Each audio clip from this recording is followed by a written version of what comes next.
Jadi berapa besar bebannya, gaya yang kita keluarkan harus juga lebih besar. Artinya keuntungan mekaniknya berbanding lurus dengan beban yang kita berikan.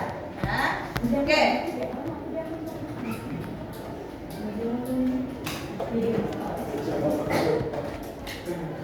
Lihat pada tuas. Bentar ya. Tuas ini adalah alat yang berguna mengangkat beban. Ya pasti ya, namanya juga pesawat sederhana. Contohnya adalah seperti ini tadi, jungkat-jungkit, atau misalnya kalian mau mengangkat beban begini modelnya. Ya, yang di sini tadi aku bilang apa? Beban. Ya, ini adalah beban. Ya, atau gaya berat, beban atau berat. Biasanya di dalam soal itu biasanya bilang beban atau berat. Apa bedanya berat dengan massa? Masih ingat? Berat dengan massa ada bedanya kan? Ada yang tahu bedanya? Kayaknya ini pernah ibu ajarin dulu. Apa bedanya berat dengan massa? Nanti di soal-soal di bukumu nanti akan kamu temukan ada yang namanya massa, ada yang namanya berat. Ya, kalau massa itu tidak dipengaruhi oleh gaya gravitasi, sehingga kalau massa itu satuannya kilogram. Kalau berat dipengaruhi oleh gravitasi, satuannya adalah Newton. Ya, nanti kalian akan temukan ada beberapa soal loh, Bu.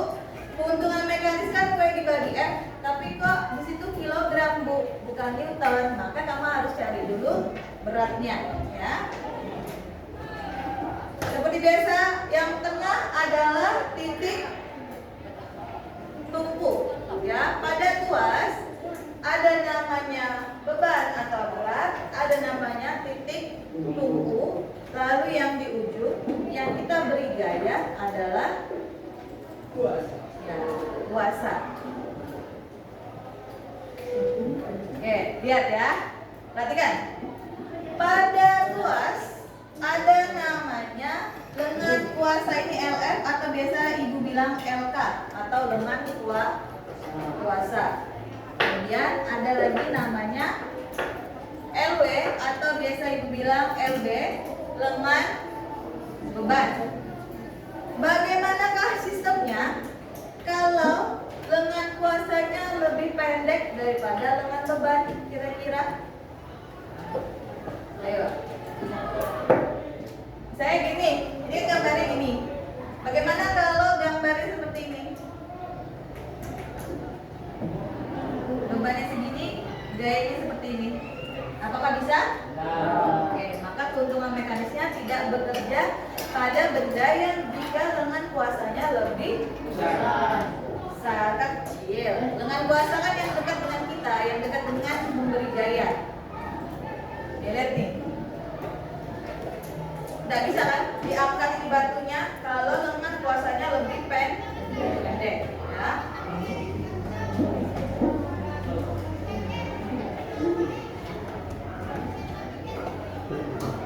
Oke, tuas atau biasa dibilang dengan pengukit, ya, ada dua golongan, ya. Ada tiga golongan. Yang pertama ibu jelaskan dulu golongan yang pertama atau jenis pertama. Jika titik tumpunya berada di tengah antara beban dan kuasa, itu disebut tuas jenis pertama atau biasa kita bilang tuas golongan 1. Contohnya apa aja? Jungkit. Ya, jungkit, gunting, tang. Habis itu apa? Neraca. Neraca itu timbangan yang biasanya kayak timbangan emas itu, nah, timbangan pengadilan. Nah. Terus ada lagi tuas jenis kedua. Bebannya yang ada di tengah, titik tumpunya yang ada di ujung. Nih, contohnya pada gerobak. Coba gambarkan biar bisa dibayangkan. Ini tugas pertama tadi ya. Titik tumpu, beban sama kuasanya. Titik tumpunya di tengah. Kalau tuas golongan 2, titik tumpunya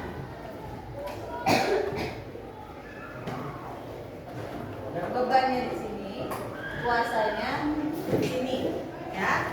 Contohnya pada gerobak. Lihat, pada gerobak rodanya tadi sebagai penumpu, ya. Bebannya ada di tengah, gayanya ada di belakangnya supaya apa? Supaya gerobaknya bisa berjalan tidak jatuh. Makanya roda itulah selain untuk berjalan, roda itu tempat untuk tumpuannya, ya. Nah, pada tuas jenis 3 beda lagi.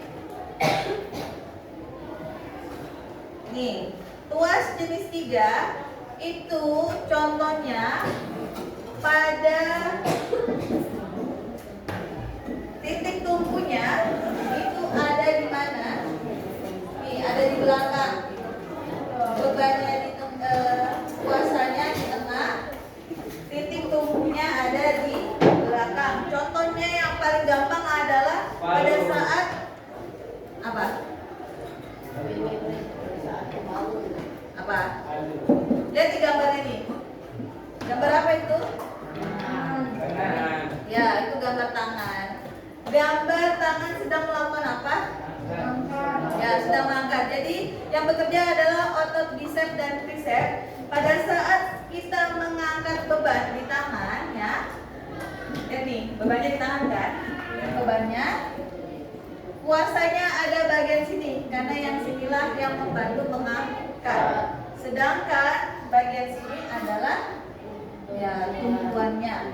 Seperti itu bedanya tuas golongan 1, golongan 2 sama golongan 3. Lanjut ya.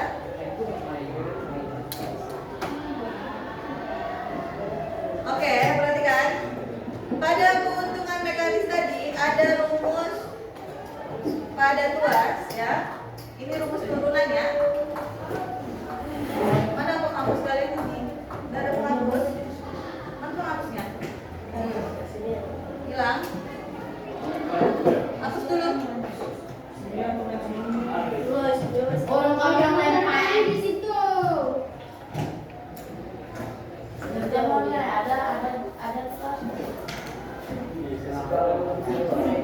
Catat dulu rumusnya, ini rumusnya penting. Ini turunannya dari keuntungan mekanis ya.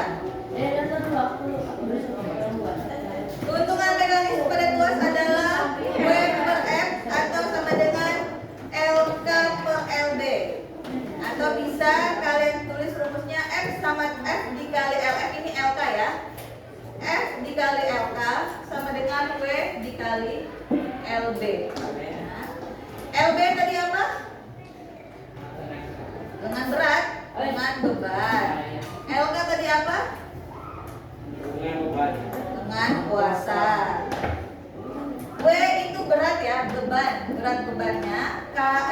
F itu kuasanya, gaya yang kita berikan.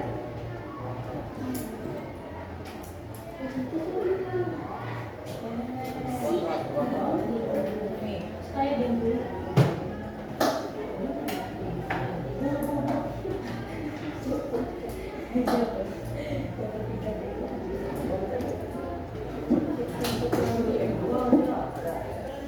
F2 W dibagi F. Kenapa? Kamu siapa?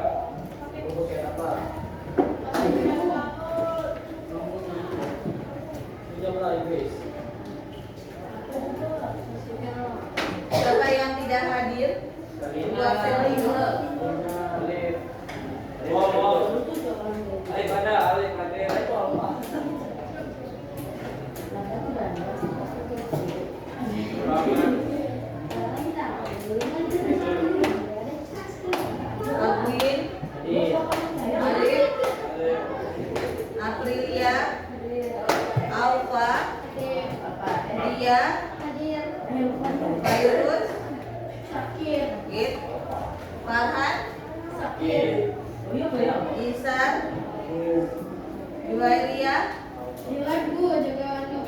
Oh, jaga. di lab Ulangan Bu. ulangan. Lomba Bu, lomba. Laudia Hadir.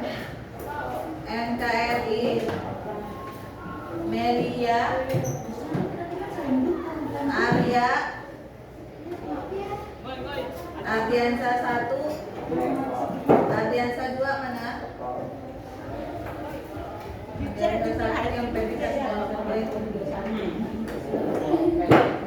Hanafi Obama gak ada. Nadia Nur Fadila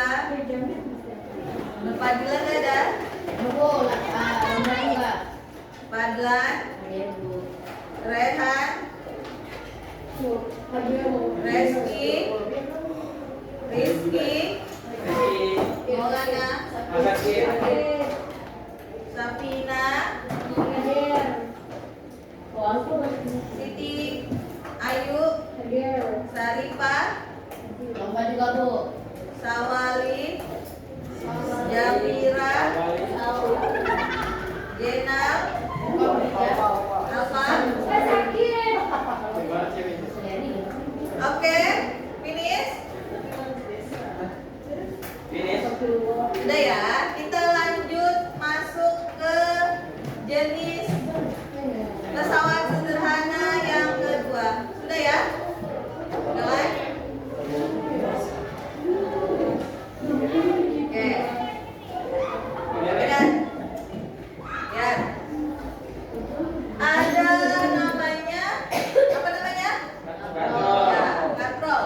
Katrol inilah yang tadi yang ada di gambar tentang sumur-sumur tadi. Katrol adalah pesawat sederhana yang berupa roda yang biasanya dililit atau diberi tali untuk memudahkan mobilitas atau pergerakan. Ya, ada 3 jenis katrol. Ada katrol tetap, ada katrol bergerak, dan ada katrol takap atau katrol berganda temajemuk. Ya, apa maksudnya dari ketiga tersebut? Tapi bisa kan bayangkan katrol itu modelnya kayak apa? Apa?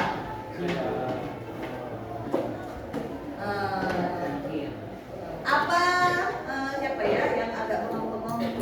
Nadia, kira-kira pernah lihat katrol Nadia? Udah tahu? Ada yang pernah lihat katrol? Udah tahu katrol itu apa? Itu bola yang Ya, tadi di gambar yang pertama tadi tentang sumur tadi ada namanya timba. Bagaimana kalau menimba air tidak ada katrolnya atau rodanya, maka dia tidak akan bisa bergerak. Atau ini, sudah lihat ini kren. Nah, kren ini ada katrolnya supaya roda tadi bisa menggerakkan tali dia bisa mengangkat beban. Itu tadi.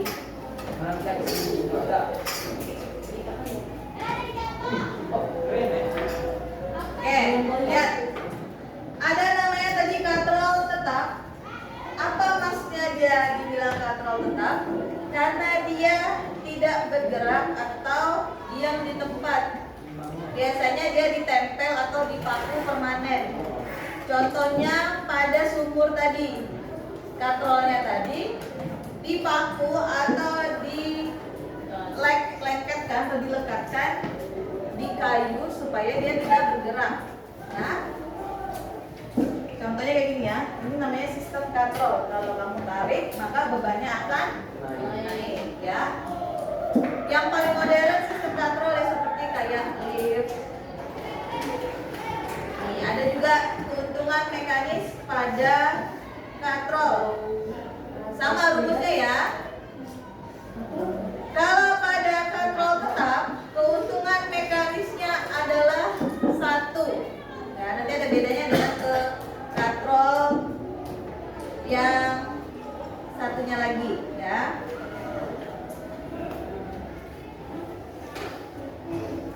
Oke, ini contohnya misalnya pada kalau kalian menimba air.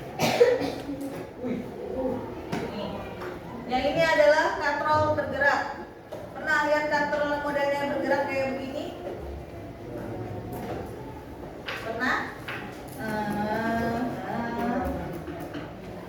Biasanya katrol bergerak seperti ini adanya di gudang-gudang karena dia akan membawa atau mendistribusi kotak-kotak, karena dia akan bergerak dari satu tempat ke tempat lain. Atau misalnya kalau pernah ke bengkel, kalau dia punya pompa yang agak modern, maka kompresornya kan biasanya di depan ada selangnya banyak kan. Nah, kalau misalnya bengkel yang modern, biasanya instalasi selangnya itu dari atas. Jadi kompresornya di ujung sana, selangnya yang bergerak pergi ke motor-motornya. Jadi tidak seperti kayak bengkel-bengkel biasa. Karena kalau bengkel biasa biasanya terbatas, kalau selangnya pendek, maka motornya yang biasanya kita mendekatkan dengan kompresor. Kalau ini biasanya kalau di bengkel-bengkel yang agak canggih, selangnya yang berjalan. Sistemnya sama dengan katrol yang bergerak ini. Ya. Keuntungan mekanisnya setengah. Kenapa dia dibilang setengah? Karena dia lebih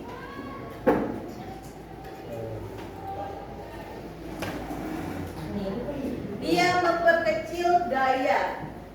Ibaratnya kalau pada katrol tetap, gaya yang kamu berikan adalah 100. Kalau pada katrol bergerak, gaya yang kamu berikan cuma setengah dari gaya yang pada katrol tetap, karena dia lebih mudah melakukan pekerjaan. Nah, jangan ngantuk.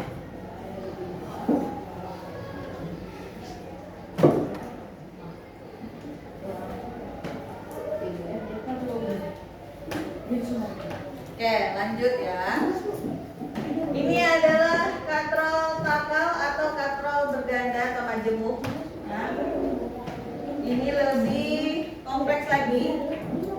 Modelnya sama ya, karena biasanya ada 2 atau lebih katrol yang bekerja pada kegiatan seperti ini. Ya. Oke. Kita lanjut bidang miring ya.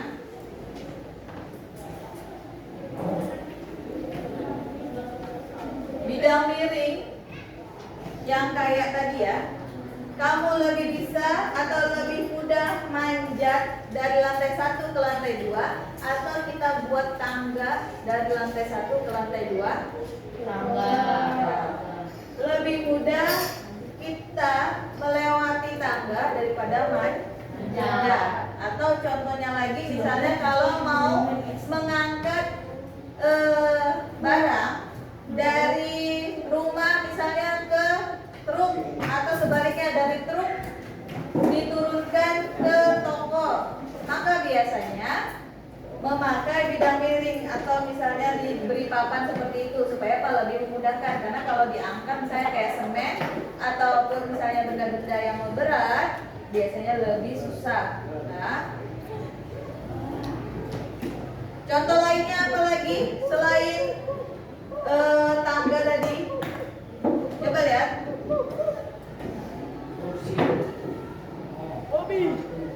Lihat. Bu, maksudnya apa sih? Kok dia miring dan ada obeng, ada paku, ada pisau, ada tangga, ada jalan pegunungan? Apa maksudnya? Karena tadi sesuai dengan prinsipnya melakukan memudahkan kerja, maka bidang miring tadi banyak dikelompokkan ke berbagai macam benda. Prinsipnya bidang miring karena dia modelnya miring, ya. Standarnya seperti itu. Contohnya pada obeng, pada paku, dan pada pisau. Terus kalau jalan di pegunungan miring. Miring. Ya. Betul, miring atau lurus? Miring. Jalan pegunungan dibuat miring atau dibuat berkelok supaya apa? Supaya bukan supaya laju, malah supaya kita lebih lebih awas atau lebih berhati-hati, karena dia tidak terasa seperti seperti berjalan di atas harus berkelok-kelok atau miring tadi. Kalau jalannya yang dibuat lurus, ya biasanya pengendara itu tidak bisa berhati-hati karena dia jalan lurus saja. Dia tidak tahu apakah di samping-sampingnya orang lain atau enggak, ya, atau nanti bisa jadi dia ketiduran. Makanya kalau misalnya di jalan tol sama di jalan raya biasa, itu yang rawan kecelakaan itu di jalan tol karena jalannya Lurus. ya bebas hambatan, ya langsung maju. Oke, pada bidang miring juga ada rumusnya ya. Catat dulu rumusnya yang ini. Ibu jelaskan dulu. Gaya adalah orang yang mendorong, W adalah bebannya, S ini adalah panjang lintasan bidang miringnya ini ya. H ini adalah ketinggian bidang miringnya. Oke, sampai sini ada pertanyaan? Tidak ada? Tidak ada? Kalau gitu ibu yang bertanya kan? Sebentar ya.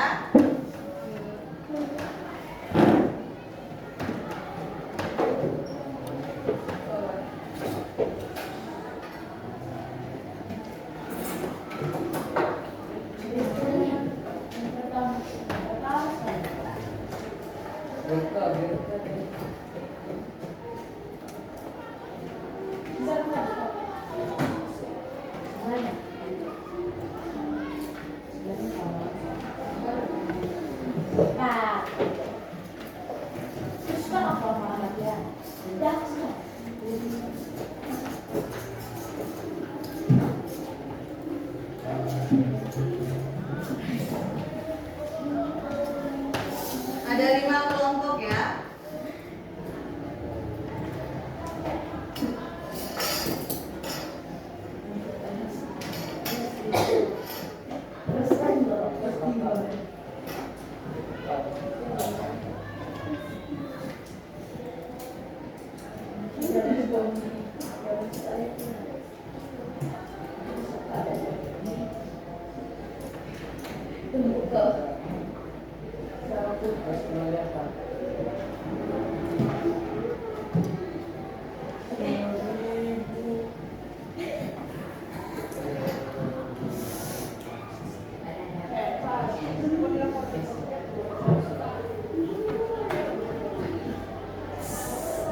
Kalau dia mau bertanya,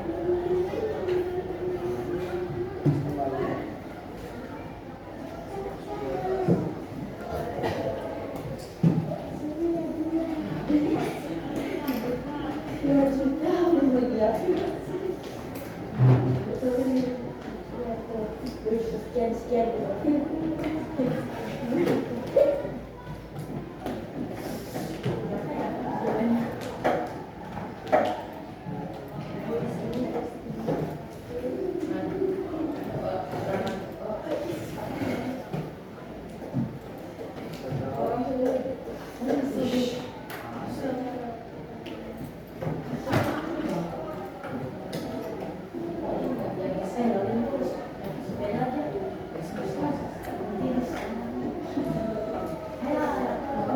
Sudah? Siapkan teman kelompoknya perwakilan satu-satu yang menjawab pertanyaan nanti kita ada games.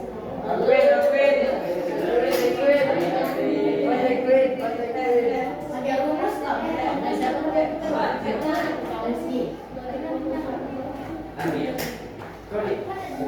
Dia Yang tujuannya kan anak. di antara semuanya.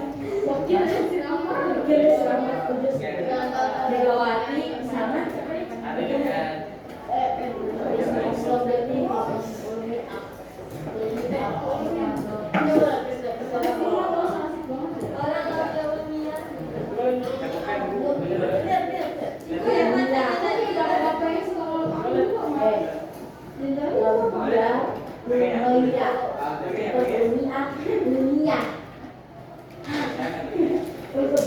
Sudah?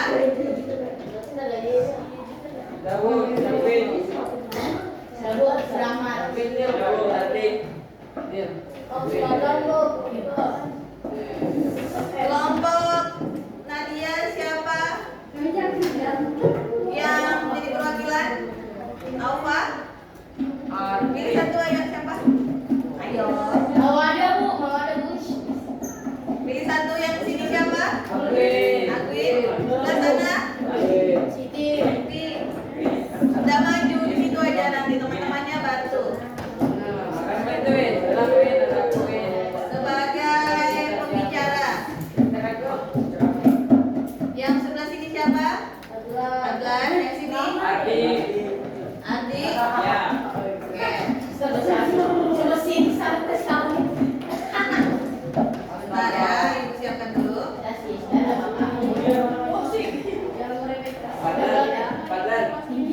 Padahal yang orang Islam dia orang yang ada apa? TTKP itu. Nanti kita naik kuda. Wih, senama TV yang barang apa?